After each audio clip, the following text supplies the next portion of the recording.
Our reading today is Matthew 5, 3 through 9.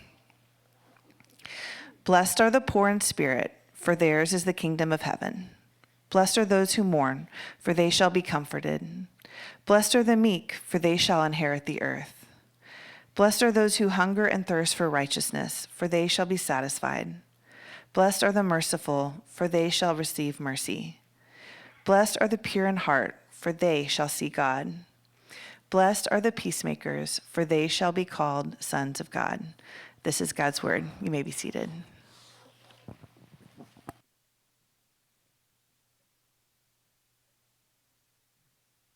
Before we jump in, as Julie was talking about the summer events, the QR code on the back of the chairs goes to our events page. So if you're wondering about when some of those things are, if you're not signed up for our email update, you can just use that QR code, go there, and it'll keep your page safe on your phone, and you can look at that a little bit later to see more of what's coming up this summer. Let's pray one more time, and then we'll dive into the message together.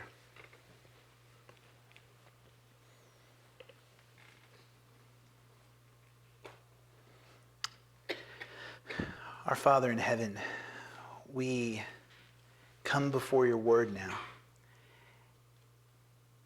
And our attitude, my hope is our attitude is that second song we sang, that we're going to keep our heart open to you. We're not closing off part of our lives. And not we're open we're open to some new experience, but open as in have your way. Nothing shut off, nothing locked. But we let you come and speak to all of us. And to have your way with us now through your word. And your way is a good way. Speak to us now.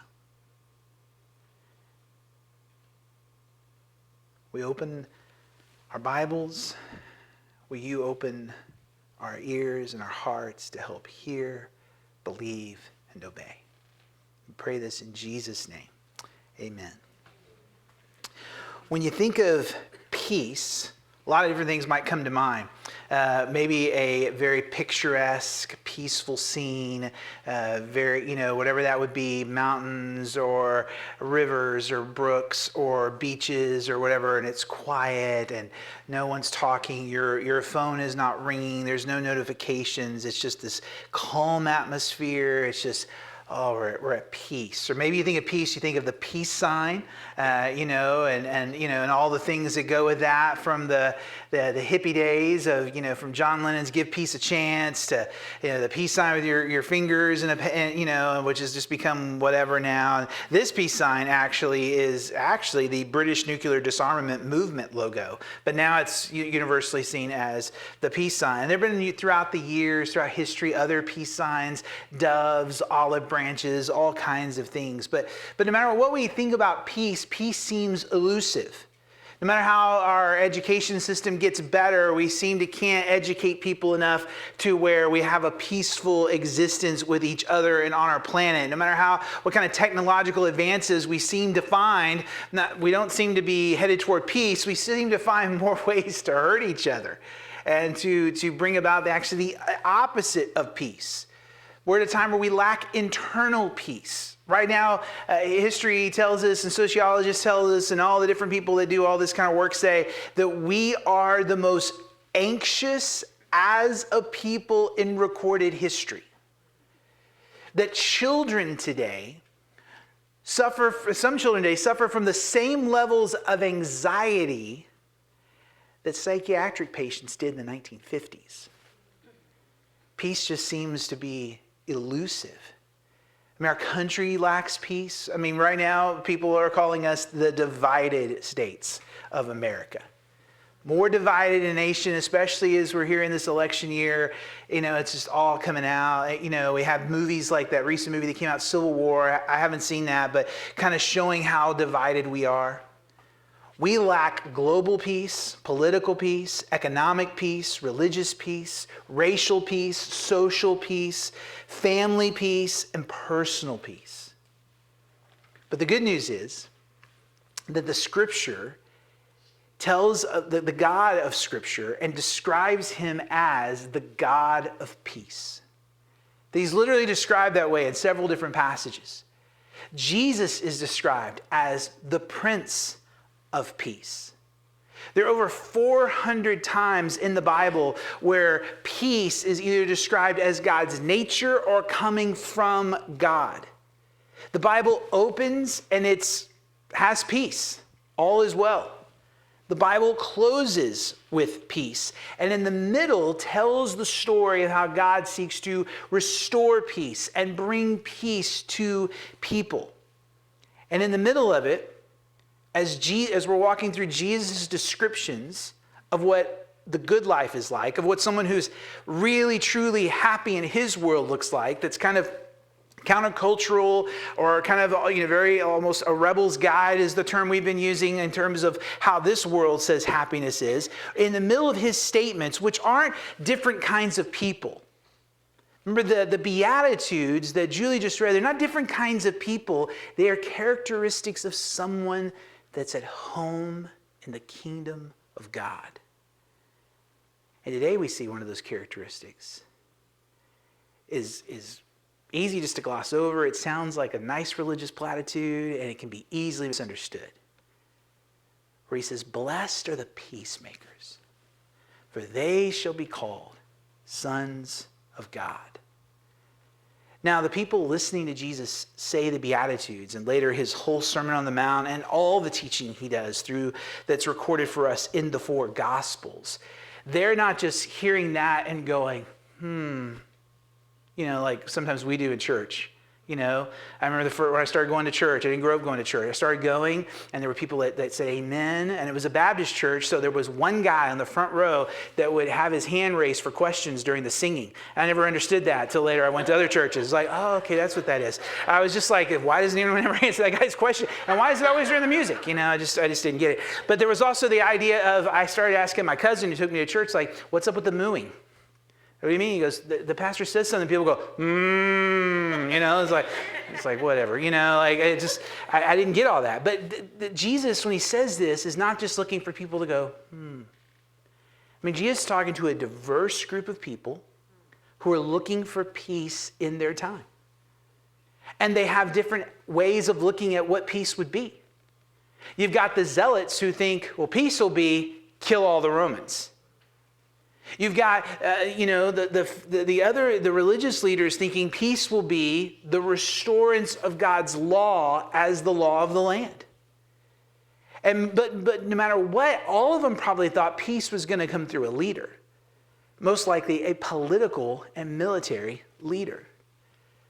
But Jesus doesn't flinch as throughout the whole teachings of the gospel. He doesn't back away from his alternative vision of life, this vision of his kingdom.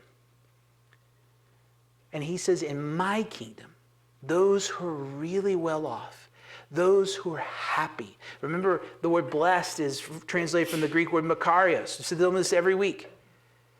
The ones who are really fortunate. The ones who are really approved, and we should say congratulations to, are the peacemakers. Why? Because they will be called sons of God. Happy are the peacemakers. This word that's translated peacemaker, this is the only time it shows up in the entire New Testament. And it's interesting because it really means someone who's making something happen. They're making peace come about. I love what Daniel Fusco, he describes peacemakers as they're the literal injection of God's peace into situations full of conflict. That's who peacemakers are supposed to be. The literal injection of God's peace. And that is not only who people that live in his kingdom are supposed to be. Remember the Beatitudes, he's not just saying, now go out and try hard to be a peacemaker. He's saying, no, are the people who live in my kingdom. These are the people who are well off. But it is also an invitation. Would you like to turn from your way of life and trust mine and maybe enter into this life of being a peacekeeper where you can envision yourself becoming the kind of person that you're an injection of God's peace wherever there's conflict?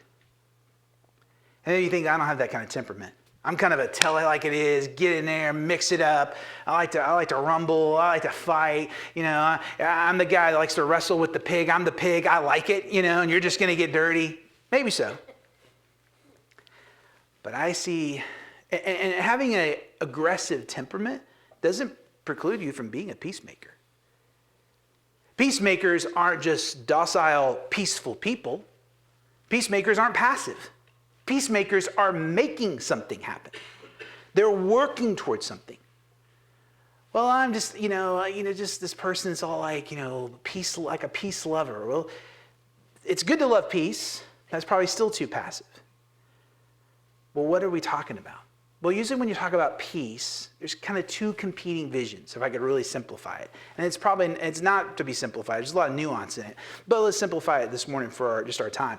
There's cultural peace, which is the peace kind of our culture kind of points toward. And, one guy calls it a negative peace because really it's removing the source of conflict. So a lot of times we think of like, I'm a peacekeeper. Now, a peacekeeper can be described in two different ways. One is I keep the peace. I don't ruffle feathers. I mean, I knew someone once, like, if his wife he goes, I just don't mess with her. I want to keep the peace. And it's like, well, okay, but don't you ever like talk about how you feel? And don't you ever talk about like, let's have a constructive conflict? It's like, why would I do that? That's just going to stir the pot. That's one way of looking at peacekeeping. Another way of looking at peacekeeping is how Samuel Colt looked at peacekeeping, and he made this. He called this the peacekeeper revolver. Just shoot the person that has conflict, and we'll keep the peace. See, peacekeeping has this kind of negative idea of peace. Don't stir the pot or just remove the source of conflict. But if we don't have a positive vision of peace, we could then see that any perceived threat all of a sudden now is a real threat. And we're just removing threats. And peace just becomes, as what someone said, the moment in history when people have stopped to reload. And that's not true peace. I mean, we see this in our day now, where peace now has just become this whole thing of if someone's a threat, if someone says the wrong thing or does the wrong thing, we just cancel them. And this whole cancel culture idea. And there is a story, this is a true story, and it happened a few years back. I think it happened in 2019. The Washington Post recorded this story of this woman who went to her child's kindergarten class. It was at Christmas time, and they're having their Christmas party. So she volunteered to go and be a part of the Christmas party and to help out, and they were going to play musical chairs. And so she was thinking about what kind of song they should listen to while they play musical chairs. And she knew it was a public school, so probably shouldn't do like Joy of the World, Silent Night, none of the sacred stuff. So she picked Rudolph the Red-Nosed Reindeer. Fun song, harmless song. She's playing that, and after a couple of minutes, someone came over to her from the faculty and said, "You can't play that song. We've banned that song." Why? Because it's about bullying. It's about the bullying of a certain reindeer that was different from everyone else. It doesn't promote inclusivity and diversity. I mean, they're forgetting that he literally saved Christmas. But that song is out. And that was reported on social media. And over 8,000 people on Twitter, then now it's X, 8,000 people then called for the dismantling of her life because she would dare to play Rudolph the Red-Nosed Reindeer in a kid's classroom. Now we shake our head at all that, and it sounds preposterous, but that's the kind of peace we look at. Let's just remove this. Let's just remove it and not deal with it, and not work towards something, and we dehumanize things. Nelson Mandela said this incredible quote, and he knows a little bit about this. When we dehumanize and demonize our opponents, we abandon the possibility of peacefully resolving our differences and seek to justify violence against them. So we dehumanize and demonize our opponents. We don't think of them as humans. And so whatever the means justifies the end. But that's not really going to bring peace. But that seems to be the peace that our culture seems to go after. Just remove it. Don't stir it or shoot it. Don't stir it or remove it. Cancel it. Now you look at that against what we would call kingdom peace or positive peace. That the biblical concept of peace is not just about the absence of conflict. It's more than inner tranquility. It's more than just your Headspace app, helping you just kind of be mindful and all that. It's more than just, everything's calm, cool and collective. That the peace of God's kingdom, it comes from God. James chapter 3, verse 17 says, "But the wisdom from above is first pure, then peaceable." So it's from above, it's this wisdom that's peaceful, it's pure, it has good intentions, it's really trying to bring about something else. Now the word translated peace in the Hebrew is the word shalom. And we've talked about shalom a lot. Because it's this idea, it's the Hebrew word of what Jesus was saying when he talked about the kingdom. And shalom is not, again, it's not just the idea of the less conflict. There's 2 quotes I want to read you about what shalom is. This is from a guy named Cornelius Plantinga. He says, "Shalom is the webbing together of God, humans, and all creation in justice, fulfillment, and delight is what the Hebrew prophets called shalom. We call it peace, but it means far more than mere peace of mind or a ceasefire between enemies. In the Bible, shalom means universal flourishing, wholeness, and delight, a rich state of affairs in which natural needs are satisfied and natural gifts are fruitfully employed." Universal flourishing, wholeness, delight, the webbing together of God, humans, and all creation in justice, fulfillment, and delight. I love what Darrell Johnson says. He says, "Shalom is the psychosomatic, relational, economic, racial, and spiritual wholeness." That's what shalom is. So when Jesus says, "Blessed are the peacemakers," he's saying, happy are the shalom makers. The shalom makers.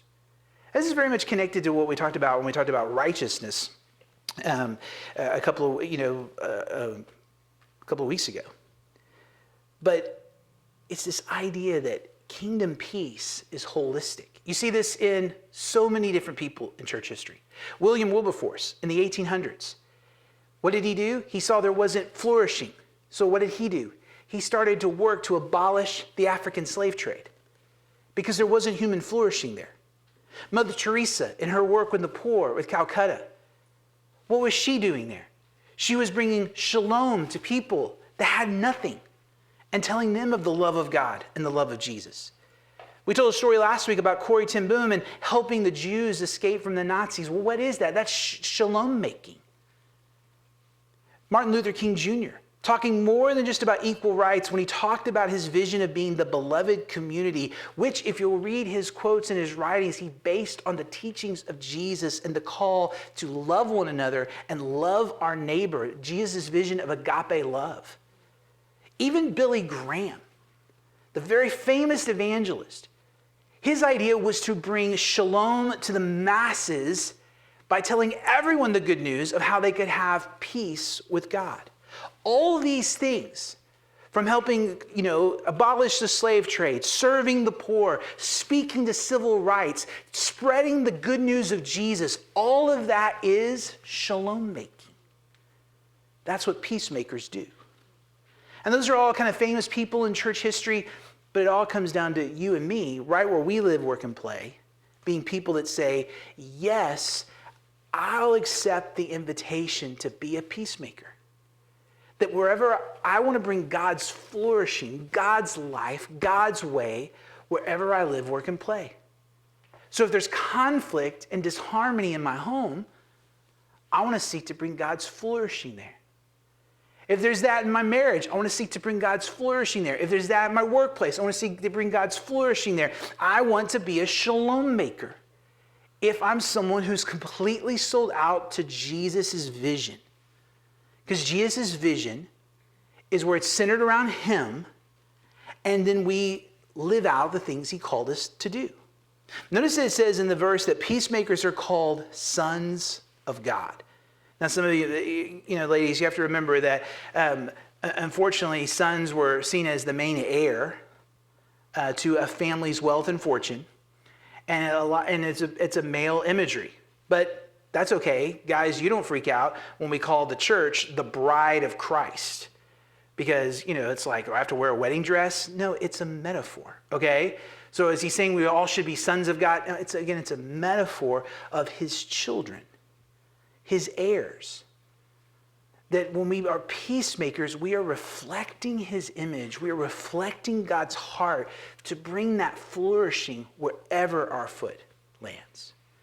And of course, the source of this peace is Jesus. Jesus is the source of peace. Ephesians chapter 2, verses 13 through 18 says this, "But now in Christ Jesus, you who were once far off have been brought near by the blood of Christ.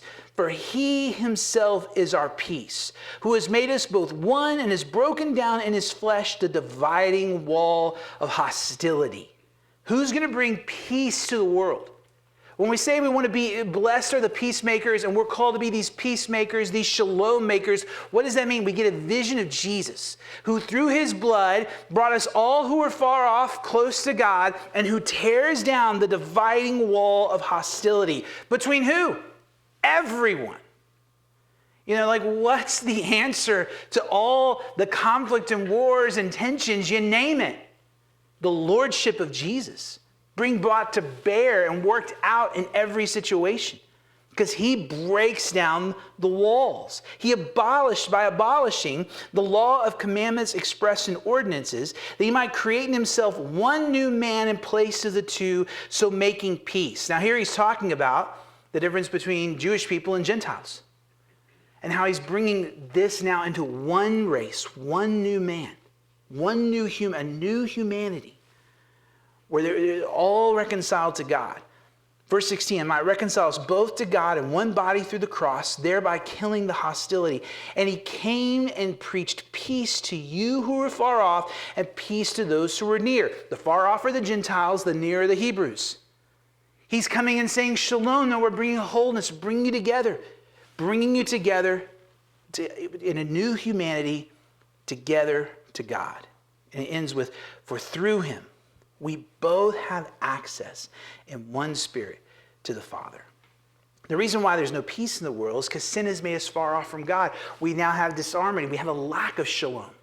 We have a lack of wholeness, a lack of human flourishing. But Jesus, he himself being our peace, making us into a new humanity, through his death supernaturally can destroy the dividing wall, and by his life and spirit can bring humanity together into a new humanity. That where everyone has access to God through him and comes together as a new community. So Jesus is the source of peace. Now, what does that just mean for us day to day? That's a lot of up here talk, cultural peace, kingdom peace. Okay, so what does it look like just day to day life? How do I be a peacemaker? What does it mean to live as a peacemaker? 4 things. Just bring it down. First, living as a peacemaker means, number 1, you have peace with God. You no longer have to be far off. And you will not have lasting peace at all in your heart, in your relationships, in your life, unless you have peace with God. Don't wait till, like so many people talk about, before they die, they make their peace with God. I mean, you can do that, and I hope every one of you do that before you die, but why wait? Why not have peace with him right now? And to have peace with him means that you recognize that right now there is hostility. You don't want to bow the knee to him as a Lord. I love what Thomas Merton, he says this: "We are not at peace with others because we are not at peace with ourselves. And we are not at peace with ourselves because we are not at peace with God." Well, how do we get at peace with God? Well, we just read it in the Ephesians verse.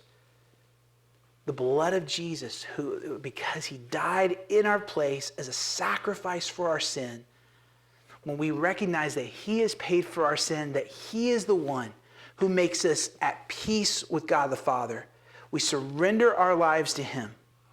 And we make it our main message in life now to help people have peace with God. I mean, we're about to enter the summer.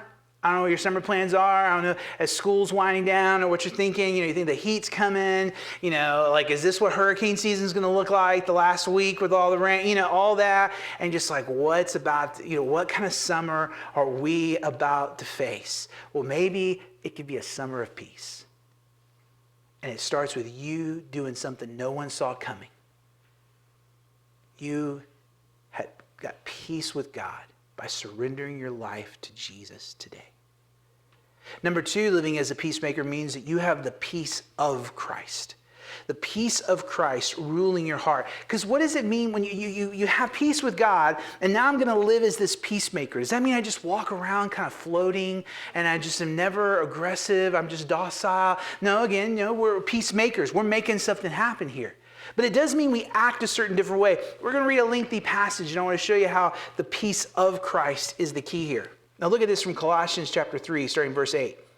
But now this is y'all, God's people, y'all must put away, anger, wrath, malice, slander, obscene talk from your mouth. Do not lie to one another, seeing you have put off the old self before you had peace with God, before you became a Christian. With its practices, you've put on the new self, which is being renewed in knowledge after the image of its creator. Here there is not Greek and Jew, circumcised and uncircumcised, barbarian, Scythian, slave, free, but Christ is all in all. Again, it's another way of talking about what Paul said in that Ephesians passage. He's making a new humanity. All the things that kind of like better than you. I'm Greek, you're Hebrew, I'm barbarian.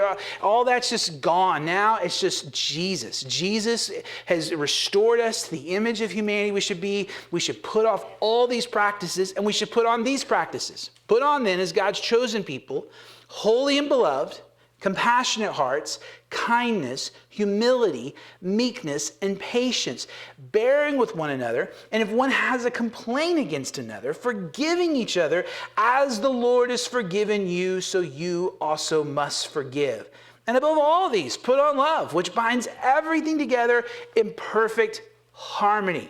That sounds like a peaceful person. They're putting away all these conflicts, and they're coming towards sacrificial love, sacrificial service, bearing with people, kind with people, humble with people, forgiving people, putting on love that puts all of them together. This idea that I'm for you, that I'm moving for your goodness, because that's what sacrificial agape love is. How do I get this kind of life? Next verse. And let the peace of Christ rule in your hearts, to which indeed you were called in one body, and be thankful. Not only do I have to have the peace with God, I need to let his peace rule my heart. Now that word rule there, it's a Greek word that means make the call. It's actually the Greek word that we get our word umpire from. Like in baseball, who calls balls and strikes? Who calls them safe and calls them out?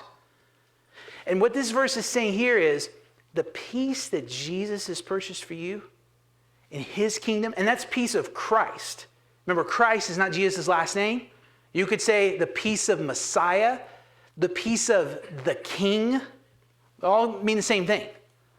Let the peace of the King, the liberating King, the peace of the Messiah, let what he's done for you, the fact that he rules, he reigns, he's the Lord of heaven and earth. Let it make the call in your heart. About what? About everything. Is this a reason to get upset? I'm going to let Jesus make the call. Is this a reason for me to freak out and power up? I'm going to let Jesus make the call. Is this a reason for me to lose my mind? I'm going to let Jesus make the call. Is Jesus upset about this? Well, sure he is. He's upset about everything I'm upset about. He's upset about human misery. But is he worried about the things you're worried about? Because I don't think he's worried about anything. I don't think he's freaking out about anything. In fact, he holds all things together, Colossians tells us. So if I'm going to be a peacemaking person, the kind of person that injects God's peace wherever I find conflict, wherever I find human misery, wherever I find there's trouble, not only do I have to have peace with God through Jesus, I have to have the supernatural peace of the liberating King making the calls in my life. I'm not calling the shots. I'm not making the call anymore. See, this kind of idea of the peace of Christ is, well, I'm just going to let the peace of Christ rule my mind right now, rule my heart.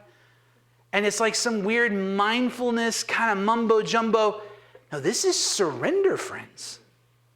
This is you saying, I lay down my right to freak out. I let the peace of Christ make the call. It's like the old saying of, when a famous umpire was interviewed, and they say, well, how do you know if it's a ball or a strike? And he said, well, it's complicated and different things and all that, but here's the deal. It ain't nothing till I call it. And that's what this verse is saying. He calls it. Is this, you're saying, I'm going to let you make the call. And I'm not going to let what happens around me make me forget that you're still the Lord of heaven and earth. You're still in control. And what everyone else freaks out about, I'm going to trust in you and let you make the call in my heart so I can put away all this and put on all this. So to live as a peacemaker, I got to have peace with God through Jesus. I got to have the peace of Christ. I got to let Jesus be the king of my heart and making the calls in my heart. So if he says, we're forgiving here, if he says, we're going to be humble here, if he says, we're going to put away anger here, I'm letting him make the call. I'm letting him be the umpire. I'm letting him and the peace he's given me, his well-being of being my Lord, tell me how things are. The peace of Christ. Number 3, living as a peacemaker means we seek peace with each other. That the church, first of all, then your family, we should be a peaceful community. Doesn't mean we don't disagree. Doesn't mean we don't get in heated discussions. It means that when we have these intense conversations about things that matter, I don't dehumanize you. I don't make you the villain. You don't make me the demon. I told you a few weeks ago, I quoted a guy that says, if you don't have the devil in your theology, you'll make someone else the devil. But peace with each other means, in the end, you're my brother, you're my sister in the faith. What matters is that we are seen as God's people. We can agree to disagree, and I can still represent Jesus to you. And I can still represent Jesus with you. Ephesians 4, verse 3, from the New International Version says, make every effort to keep the unity of the Spirit through the bond of peace. Every effort to keep the unity of the Spirit through the bond of peace. Doesn't mean we don't speak up when we have a concern. Doesn't mean, so many people are, well, that just means we have a placid community. No. You still have a robust dialogue. But sometimes we Americans, we don't like robust dialogue. We like to win. And only one person gets to win in the kingdom of Jesus. And that's Jesus. He wins. And we enjoy his victory. We need to make every effort. So if someone's upset with me, I need to make every effort to bring peace to the situation. I mean, what relationship do you need to seek to make every effort to bring peace to now? Your marriage? With your parents? With your kids? With your in-laws? I mean, this is where you got to lay down our ego and see there's something greater than winning an argument. Injecting God's peace, his shalom, his well-being, his presence, his rule into a situation. Making peace isn't about uniformity. There's still unity and diversity. Again, we're just seeing others as human. They're made in the image of God. They're not perfect. They need Jesus. They're on a growth journey like me. They have wounds I don't know anything about. They have concerns I don't know anything about. I'm just seeking peace with them. I'm not keeping the peace. I confront things. I say things when it needs to be said, but I do it in a loving way, a kind way, a truthful way. We don't reduce people to what they say. We don't reduce people to how they might vote. Can you be friends with someone that votes different than you? Can you be friends with someone you disagree with? If not, you need some heart work, friends. Can you have a friend that has a lifestyle that's different than you. I'm not talking about they're your blood brother and sister and y'all do everything together. I just mean that in the end they would say, yeah, they're my friend. But I disagree with them about some things. This will require the hard work at learning to exchange ideas and disagree in respectful and peaceful ways. But we've lost the art of. But as we let Jesus rule our heart and make the call in our heart, his Spirit empowers us to do. Look at this from 2 Corinthians chapter 13, verse 11. Finally, brothers, rejoice. Aim for restoration. Comfort one another. Agree with one another. And that just means like seek to find mutual ground. It doesn't mean like we never disagree. Live in peace. And the God of love and peace will be with you. So as we get closer to the elections, as things are heating up, you know, like what's going to happen? I mean, is things going to get crazier? You know, I want to just make sure on election day I'm at home with my door locked, you know, and all that. And what's going to happen with Christians? And we're going to see people say, this is God's candidate over here, and this is God's candidate over here, and you're not a Christian if you vote for this person, and you're not a Christian if you vote for that person. But what if we did something totally unexpected? One of those little twists in a movie. A twist you didn't see coming. It's an M. Night, whatever that guy's last name is, twist. You know? Where you're just like, oh, wow, I didn't see the movie. You know? It's just like, I didn't see that coming. I didn't know he was dead the whole time. You know, oh my gosh. You know? If you don't know that movie, sorry. But what if we decided that we'd be peacemakers? And we weren't going to vilify anyone, because there's already a villain and enemy.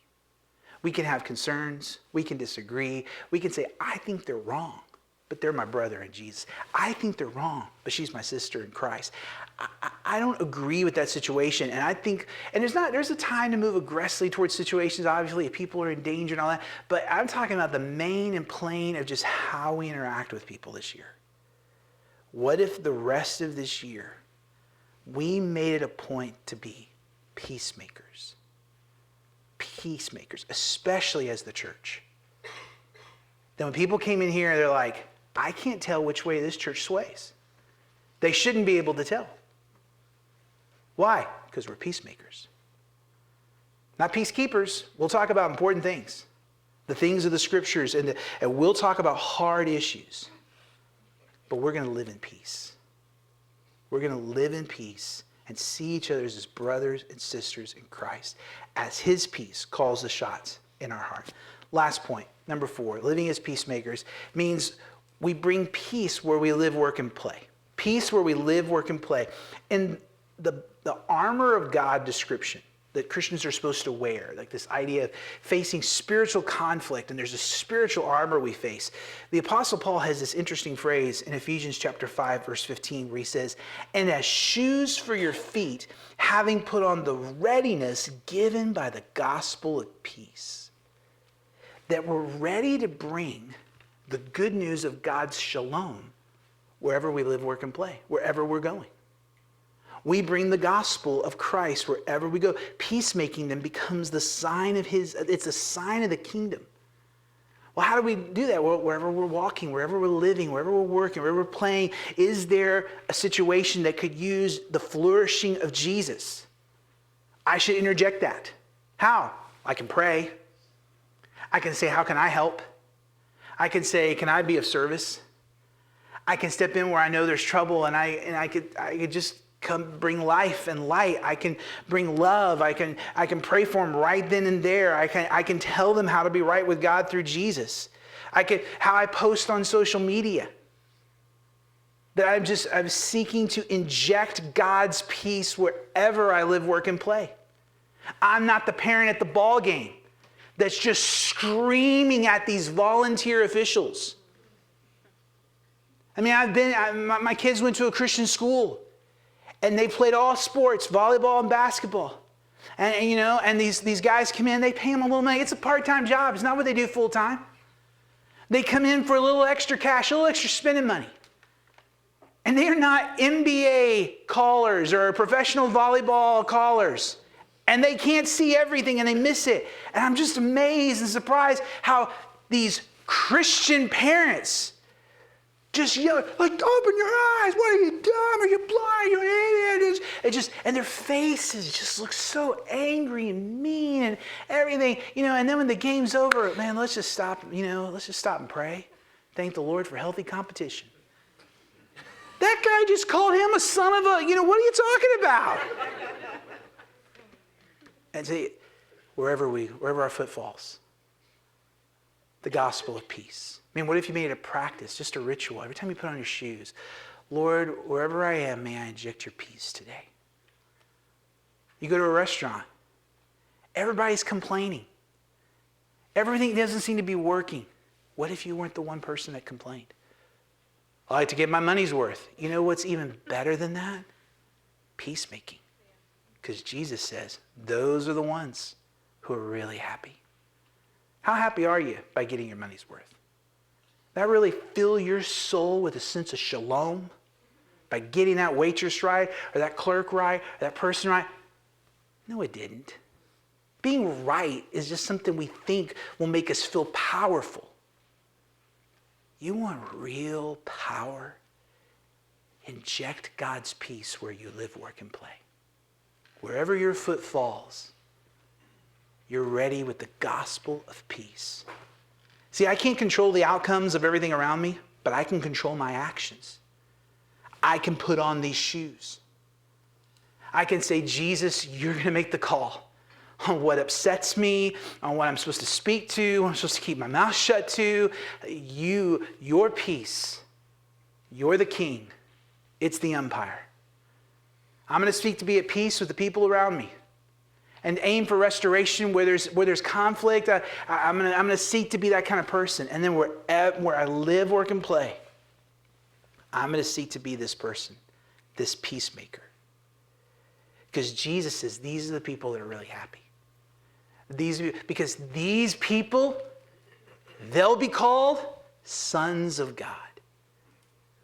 Again, that phrase, sons of God, it means you want to know, how do I know if I'm a Christian, Chuck? Did I pray a certain prayer? Do I feel a certain way?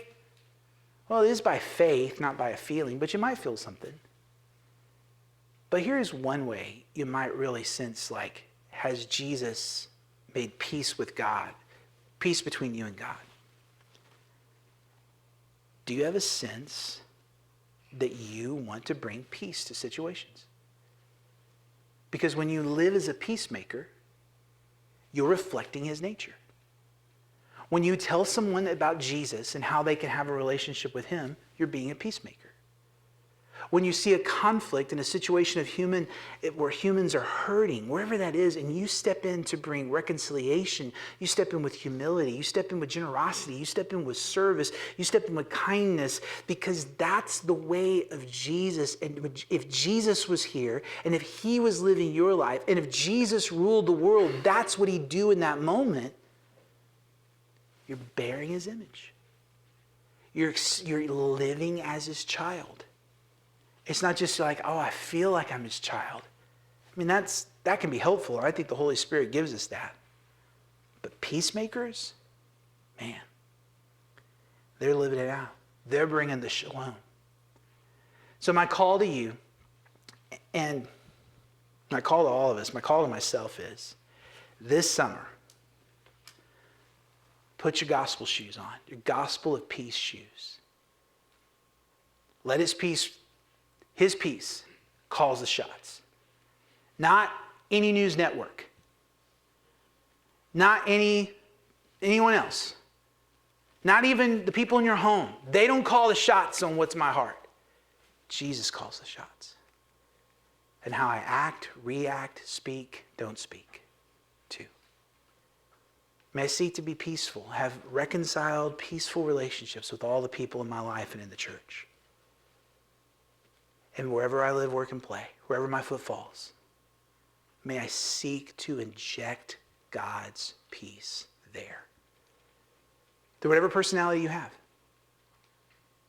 Because Jesus didn't say it was a certain personality. He said, blessed are the peacemakers. crazy happy, flourishing, right on, in sync. Flourishing are the peacemakers, for they'll be called the sons of God. Will you pray with me? I don't know which of those four things maybe the Lord speaks to you about. Maybe you need peace with God today. You've never given your life to Jesus. You've never accepted his payment on the cross. As we receive communion here in a moment, you need to become a Christian before you take communion. The people who remember and receive afresh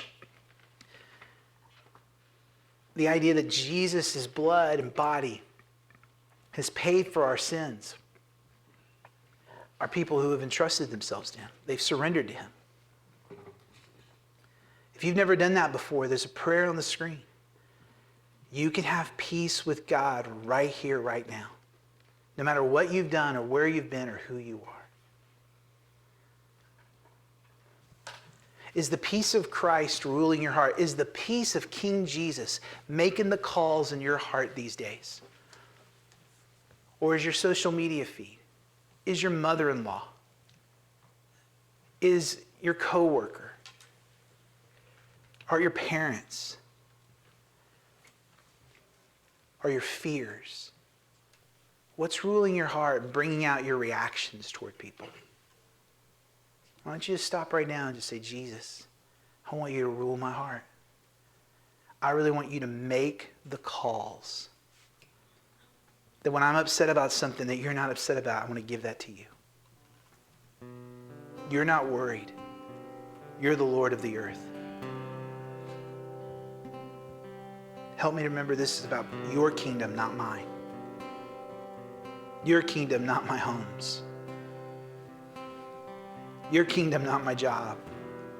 Your kingdom, not my country. Your kingdom, not my politics. Rule my heart.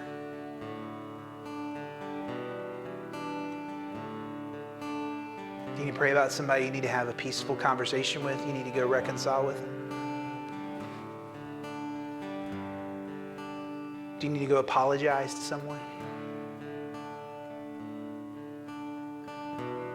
Do you need to repent because you are not an injection of God's peace where you live, work, and play? You're actually, if you were really honest, probably an injection of irritation and agitation. Good news, friend. Jesus loves you and his Spirit can transform you. Confess that and ask him to begin to make the calls afresh.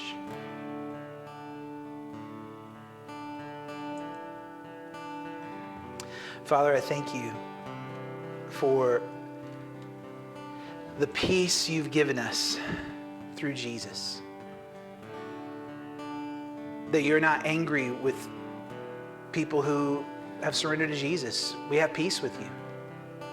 His blood paid for our sins through his sacrificial death.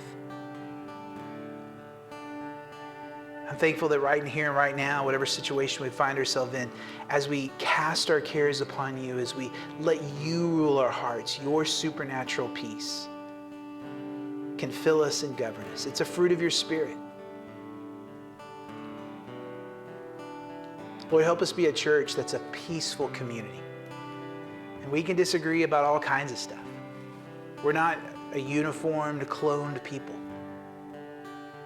But the people are around us, when they're in our community groups, when they hang out with us this summer at our men's night outs and our women's night outs and the pool parties and the events, may they see that there's something peaceful about these people.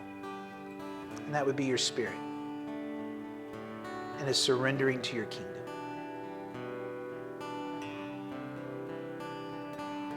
Empower us to be an injection of your peace where we live, work, and play.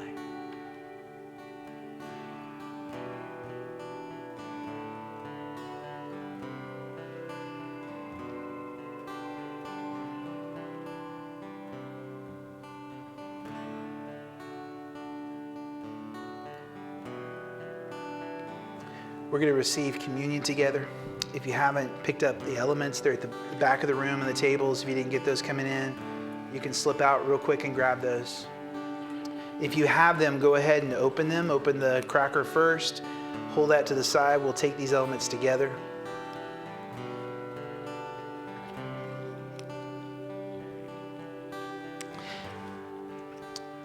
I heard this week that a great way of thinking about the Lord's Supper, that one, we're receiving communion. We're not just, sometimes we say we take communion. You don't take communion from God. You receive communion. You receive grace. So as we take these elements to remember Jesus, to remember his body broken, his blood shed to make peace for us with God, to provide the power that brings peace into our hearts and lives, remember, we have to receive it. We come humbly to these elements. We come humbly to him in this tactile moment of using these elements. And that receiving communion is like when a couple decides to renew their marriage vows. And they'll renew their marriage vow. They were still married, but they felt like they needed a moment to have, for whatever reason, to be reminded of, you know what? Let's just say we're still in it. Receiving communion is like a covenant renewal of saying, Jesus, we're still dependent on you. Only way we're right with you is through your body and your blood. Only way we have peace with God is not through our morals, but through the life, death, and resurrection of Jesus. And so I still believe, and I'm still trusting, and I receive your life afresh and your spirit anew. I just give myself to you, and I say, I believe. Scripture tells us in 1 Corinthians, for I received from the Lord what I also passed on to you. On the night when he was betrayed, the Lord Jesus took bread. When he had given thanks, he broke it and said, this is my body, which is for you. Do this in remembrance of me. The body of Christ. Take and eat.